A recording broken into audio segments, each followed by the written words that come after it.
Kamisaraki, hoy vamos a aprender a dar la bienvenida en Aymara.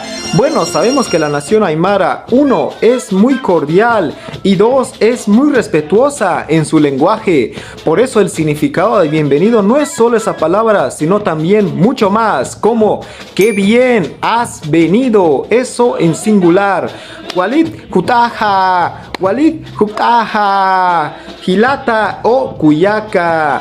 Y qué bien han venido, eso en plural. Walid Kutaptaha,